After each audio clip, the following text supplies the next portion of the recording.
శ్రీమాత్రే నమః. ఓం మహాగణాధిపతయే నమః. ఓం గురుభ్యో నమః. ఓం శ్రీమాత్రే నమః. పరమేశ్వర స్వరూపమైనటువంటి జ్యోతిష, వాస్తు మరియు ఇతర అనేకమైనటువంటి శాస్త్రములను మనకు అందించినటువంటి మహర్షులకి నమస్కారం. హయగ్రీవ హయగ్రీవ హయగ్రీవేతియో వదేత్తస్య నిస్సరతే వాణి జహ్నుకన్యా ప్రవాహవత్. అరుణాం కరుణాతరంగితాక్షీం ధృతపాశాంకుశపుష్పబాణచాపాం అనిమాదివిరావృతాం మయూకై అహమిత్యేవ విభావయే భవానీం. శ్రీమాత్రే నమః.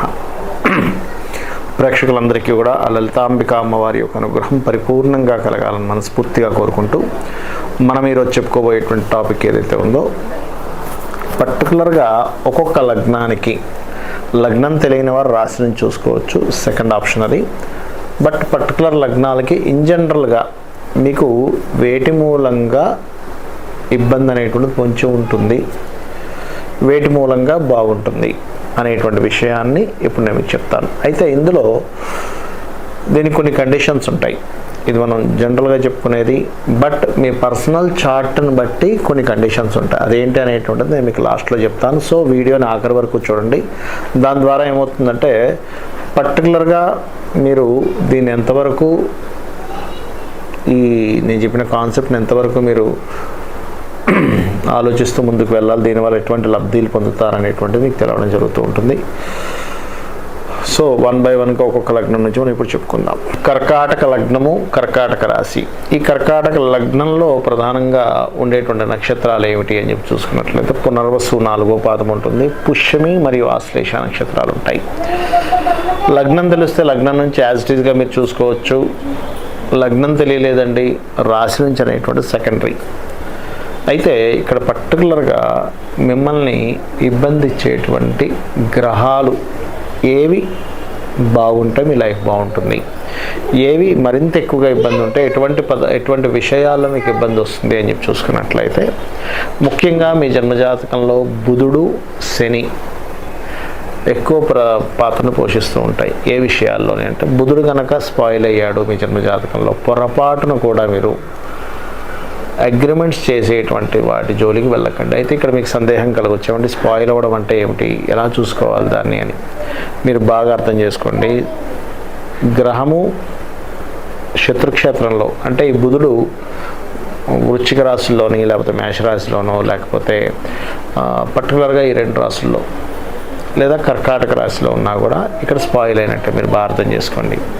అదేవిధంగా శని భగవానుడు కూడా ఇక్కడ స్కార్పియో సైన్స్లో ఉన్నా, లేదా మేషంలో ఉన్నా, మేషంలో ఉంటే నీచ స్థానం ఉన్నా సరే ఇది కొంచెం స్పాయిల్ అయినట్టు. అంటే రాశి ఆ నాదులు ఎవరైతే ఉన్నారో, గ్రహం ఏదైతే ఉందో మెయిన్ రాశి చక్రంలో ఈ రాశుల్లో ఉండడం, లేదా కొంతమందికి వివాహ సంబంధించిన విషయం చూసినప్పుడు దీన్ని మనం ఇదే శనిని తీసుకెళ్ళి నవాంశలో పాడైతే అప్పుడు ఇంకా మరి ఎక్కువగా వివాహ సంబంధించిన విషయంలో డిస్టర్బెన్స్ ఉందని చెప్పుకోవచ్చు. అయితే ఇక్కడ ఏంటంటే మీకు వేటి ద్వారా ఎక్కువగా వస్తుంది ఈ బుధుడు కానీ శని కానీ స్పాయిల్ అయినప్పుడు అని చెప్పి చూసుకున్నట్లయితే, పర్టికులర్గా బుధుడు స్పాయిల్ అయ్యాడు మీ జన్మజాతకంలో, పాపగ్రహాల మధ్యని పాపకత్తరి లేనట్లయితే దాని పోర్ట్ఫోలియో పోయినా, బుధ రాశుల్లో పాపగ్రహాలు ఉన్నా దీని ప్రభావం చూపిస్తూ ఉంటుంది అన్నప్పుడు మీరు ఏదైనా ఒక విషయం గురించి సంతకం చేసినప్పుడు మీరు ఇబ్బంది పడతారు. ఇది గుర్తుపెట్టుకోండి.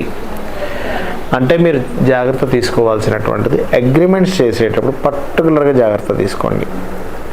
ఏది బుధ రాశులు, బుధుడు స్పాయిల్ అయితే మాత్రమే. బుధుడు బాగుంటే మళ్ళీ మీరేం ఇబ్బంది పడాల్సిన పని లేదు. బుధుడు బాగున్నాడు, బుధుడు యొక్క రాశులు బాగున్నాయి, మీరు చక్కగా మీరు అగ్రిమెంట్ చేయడం వల్ల మంచి గ్రోత్ ఉంటుంది. అంటే పర్టికులర్గా మీ యొక్క పర్సనల్ చార్ట్ చూసుకుంటే మీకు అర్థమైపోతుంది. అది లేదు శని స్పాయిల్ అయ్యాడు, పొరపాటును కూడా మీరు ఎట్టి పరిస్థితుల్లో శని భగవానుడు కనుక పాపగ్రహాలతో ఉన్నాడంటే బిజినెస్ జోలికి వెళ్ళకూడదు. కొంతమందికి 2 స్పాయిల్ అవుతాయి, బుధుడు శని 2 స్పాయిల్ అవుతాయి. అలాంటప్పుడు ఏమవుతుందంటే ఈ 2 జోలికి వెళ్ళకూడదు. ఏది అగ్రిమెంట్ చేయడము, సో బిజినెస్ చేయడం ఇది. అయితే మరి నేను చేసేదే బిజినెస్ అండి ఎలాగా అని కొంతమంది సందేహం అడగచ్చు. నేను మా నాన్నగారు బిజినెస్ నేను చేస్తున్నాను, ఇప్పుడు నేను కర్కాటక లగ్నంలో పుట్టిన చేయకూడదా అని. అదేం లేదండి, గుర్తుపెట్టుకోండి. మీ పర్సనల్ చార్ట్లో ఇవి బాగుంటే బిజినెస్ చేయొచ్చు, బుధుడు శని బాగుంటాయి, అందులో ఎటువంటి డౌట్ లేదు. Because of third house is trading, marketing, ఏదైనా బిజినెస్ చేయడం, లావాదేవీలు 3వ స్థానం. అలాగే 7వ స్థానం అనేటువంటిది మార్కెట్ అనమాట. సో ఈ రెండు స్పాయిల్ అయినప్పుడు సర్వీస్ ఓరియంటెడ్ బిజినెసెస్ చేయొచ్చు మీరు, ప్రోడక్ట్ రిలేటెడ్ కాకుండా. ఇంకొంతమందికి శుక్రుడు కూడా స్పాయిల్ అవుతాడు, అలాంటప్పుడు అస్సలు ప్రోడక్ట్ రిలేటెడ్ చేయకూడదు. ఎందుకంటే చతుర్థ స్థానం ఏదైనా వస్తువు చతుర్థంలో ఉంటుంది కాబట్టి 4వ స్థానం పాడైతే పొరపాటును కూడా ప్రోడక్ట్ రిలేటెడ్ చేయకూడదు అనే విషయాన్ని మీరు గుర్తుపెట్టుకోవాలి. అయితే ఇక్కడ ఒకవేళ మీరు ఈ 2 గ్రహాలు పాడయ్యాయి, మీరు పెద్దగా ఎడ్యుకేషనల్ పరంగా ముందుకు సాగలేదు, మీ నాలెడ్జ్ అంతా కూడా బిజినెస్ చేసే దాని మీదే ఉంది, అయినా సరే ఇప్పుడు నేను చెప్పినటువంటి కాంబినేషన్స్లో మీకు బాగా నష్టాలు వస్తున్నాయి మాటికి, మరి ఇప్పుడు ఏం చేయాలి, ఉన్న దారి ఒకటే అనుకున్నప్పుడు మీరు గుర్తుపెట్టుకోవాల్సింది ఏమిటంటే, మీ జాతకంలో కనుక బిజినెస్ రిలేటెడ్ సంబంధించిన బాగా స్పాయిల్ అయితే మీ జీవిత భాగస్వామి జాతకం చూసుకొని ఆవిడ జాతకం కనుక బాగుంది బిజినెస్ పరంగా, అలాంటప్పుడు చాలామంది ఏం చేస్తారు, ఏముందండి మా భార్య పేరు మీద పెట్టేస్తాను, మా పిల్లల పేరు మీద పెడతా అంటారు. అలా కుదరదు. అప్పుడు మీరు చేయాల్సింది ఖచ్చితంగా ఆవిడకి మీరు కొంత డబ్బు ఇచ్చేసినట్టుగా రాసుకోవాలి, ఆవిడ సొంత డబ్బులతో స్టార్ట్ చేసినట్టుగా ఎస్టాబ్లిష్ చేసుకోవాలి. అది ఎటువంటి బిజినెస్ అయినా కానీ రాసుకోవాలి, పేపర్ మీద ఉండాలి ఖచ్చితంగా. ఉంటూ ఆవిడ దగ్గర మీరు ఏదైనా ఇంత శాలరీకి జాబ్ చేస్తున్నట్టుగా ఉంటూ ఆవిడ పేరు మీద every transaction, every signature, everything connect అవ్వాలి. అప్పుడు ఏమవుతుందంటే మీకు వస్తున్నటువంటి నష్టాల నుంచి బయటపడడం జరుగుతుంది. అయితే మీరు ఒకవేళ బిజినెస్ పరంగా ఎక్కువ ఇబ్బంది పడుతుంటే కనుక విష్ణు మరియు వెంకటేశ్వర స్వామి ఆరాధన చేయండి, అన్ని విధాలా బాగుంటుంది. వీడియోని నేను ఎండింగ్ వరకు చూడమన్నది ఎందుకు అనేది ఇప్పుడు చెప్తానని మీకు. ప్రతి జాతకానికి కొన్ని కండిషన్స్ ఉంటాయి. ఇప్పుడు మేషలగ్నం నుంచి మీనలగ్నం వరకు మనం ఒక్కొక్కటి చెప్తూ వస్తున్నాం. అందులో పర్టికులర్గా మీరు అర్థం చేసుకోవాల్సింది ఏంటంటే, ఇప్పుడు మనం చెప్పుకున్న టాపిక్ ఏదైతే ఉందో అది పర్టికులర్గా మనము కర్మ అంటే ఒక కర్మ పర్పస్ మీద ఈ భూమి మీదకి వచ్చాము, దాన్ని ఏ రకంగా మనం అవాయిడ్ చేయగలము, దాని నుంచి ఏ రకంగా తప్పించుకోగలము, దాన్ని ఏ రకంగా నల్లిఫై చేసుకోగలము, అంటే ఏ దేవత ఆరాధన చేసుకుని నల్లిఫై చేసుకోగలము అనేది చెప్పాను మీకు. అయితే ఇందులో ఇది ఖచ్చితంగా మీకు జరగాలి అంటే ఇప్పుడు నేను చెప్పినటువంటిది ఏదైతే ఉందో దాని నుంచి మీరు బయటపడాలి అంటే మీరు ముఖ్యంగా చేయవలసినటువంటిది చెప్పిన రెమెడీ కంటిన్యూస్గా చేయండి, ఎన్ని ఆటంకాలు వచ్చినా. ఎందుకంటే మీరు ఏదైతే ఇప్పటివరకు మీ లగ్నం గురించి విని మీరు ఏదైతే మీరు చేద్దాం అనుకుంటారో అది చేయడం అంత సులభం కాదు. మీకు ఖచ్చితంగా అది చేసే క్రమంలో ఖచ్చితంగా మీకు ఆటంకాలు వస్తాయి. ఎవరో సడన్గా అదే సమయం ఈ రోజు నుంచి మొదలు పెడదాం అనుకునేసరికి ఏదో ఫోన్ కాల్ వస్తుంది, లేకపోతే ఇంకెవరు ఏదో జరుగుతుంది ఫ్యామిలీలో, ఏదో అడుగుతూ ఉంటుంది. ఎందుకు అంటే మిమ్మల్ని అంత ఈజీగా కర్మ వదిలిపెట్టకుండా ఏదో రూపంలో అది అనుభవించేలా చేస్తూ ఉంటుంది. కాబట్టి ఖచ్చితంగా మీరు ఏం చేయాలంటే సంకల్పం తీసుకోవాలి. ఎట్టి పరిస్థితుల్లో కొంతమందికి నేను చూశాను, అదే రోజు అనారోగ్యం చేయడం, జ్వరం రావడం, కడుపు నొప్పి రావడం, ఇంకేటో ఊరెళ్ళాల్సి రావడం, అంటే ఏదో కారణం చేతది ఆపుతూ ఉంటుంది. కాబట్టి ఫస్ట్ ఎటువంటి సిచ్యువేషన్స్ ఉన్నా కూడా మీరు కంటిన్యూస్గా రెమెడీ చేయడం ఆపకండి. రెండవది, మీరు చేసే రెమెడీ ఎవరికి కూడా నేను దీనికోసం చేస్తున్నానని చెప్పని, ఈ సంకల్పం కోసం చేస్తున్నాను అనేటువంటి చెప్పకండి. చేస్తున్నానని చెప్పండి కానీ ఏ సంకల్పం కోసం చేస్తున్నానని చెప్పకండి. నేను రోజు ఇప్పుడు ఉదాహరణకు సూర్య నమస్కారాలు చెప్పాను, రోజు సూర్య నమస్కారాలు చేసుకోమని చెప్పాను, నేను చేసుకుంటున్నాను, నాకు బాగుంది. లేదా ఇంకోటి, కొంతమందికి లలితా సహస్రనామాల్లో కొన్ని మంత్రాలు, లేకపోతే కొంతమందికి వారాహి అమ్మవారిని, ఇట్లా రకరకాలు చెప్పున్నాను. నేను అనేది ఏంటంటే, నేను పర్టికులర్గా నా సంకల్పం ఇది, ఈ సంకల్పం కోసం చేస్తున్నా అనేది మాత్రం ఎవరికి రివీల్ చేయకండి. ఎందుకంటే ఏదైనా ఒక విషయం గుర్తుపెట్టుకోండి, ఏదైనా ఒక విషయం కనుక మీరు రివీల్ చేశారంటే అది అయ్యే ఛాన్సెస్ తగ్గిపోతాయి. గుర్తుపెట్టుకోండి, అది ఏదైతే అవ్వాలో ఆ ఛాన్సెస్ పూర్తిగా తగ్గిపోతుంది. బికాజ్ ఆఫ్ మీ మిత్రులు ఉండొచ్చు, మీ శత్రువులు ఉండొచ్చు. మీ శత్రువులు మీరు అలా అవ్వకూడదని కోరుకునే వాళ్ళు ఉంటారు, మీరు బయటపడకూడదని కోరుకునే వాళ్ళు ఉంటారు. కష్టాల్లో ఉన్న వాళ్ళు కూడా బయటపడకూడదని కోరుకునే శత్రువులు ఉంటారు, గుర్తుపెట్టుకోండి. కాబట్టి పొరపాటును కూడా మీరు ఏ పర్పస్ కోసం ఏం చేస్తున్నారు అనేది ఎవరికి తెలియనీయకండి. ఇది చాలా ముఖ్యం, గోప్యంగా చేసుకోవాలి. మూడోది, ఇప్పుడు నేను చెప్పిన రెమెడీస్ కొన్ని టెంపుల్స్కి వెళ్ళే ఉంటాయి, కొన్ని గోశాలకు వెళ్ళే ఉంటాయి. కొన్ని దేశాల్లో కొన్ని ప్రాంతాల్లో ఆలయాలు ఉండకపోవచ్చు, గోశాలు ఉండకపోవచ్చు.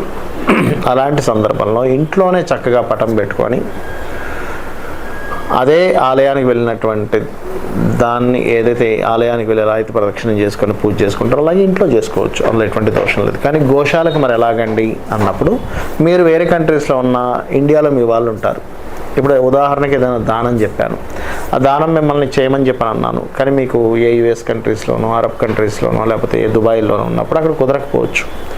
కొన్నిసార్లు కుదురుతుంది, కొన్నిసార్లు కుదరదు కొన్ని ఆలయాలు. అప్పుడు ఏం చేయాలి అంటే, మీరు పర్టికులర్గా మీ కుటుంబ సభ్యులు ఉంటారు కదా, ఇండియాలో తల్లిదండ్రులు కావచ్చు, అక్క చెల్లెలు కావచ్చు, ఫ్రెండ్స్ అయినా పర్లేదు, గుర్తుపెట్టుకోండి. వారి చేత మీకు ఏదైతే దానం చెప్పానో దాన్ని, లేదా గోసేవకు చెప్పాను, వారి చేత చేయించండి. చేయిస్తూ సంకల్పం చెప్పుకునేటప్పుడు, అంటే ఒక దానం తీసుకునేటప్పుడు ఒక వ్యక్తి సంకల్పం అంటే ఒక పురోహితుడితో సంకల్పం చెప్పిస్తారు. ఏమని? పలానా దోష పరిహారార్థం ఈ యొక్క దానం ఇస్తున్నాను అని.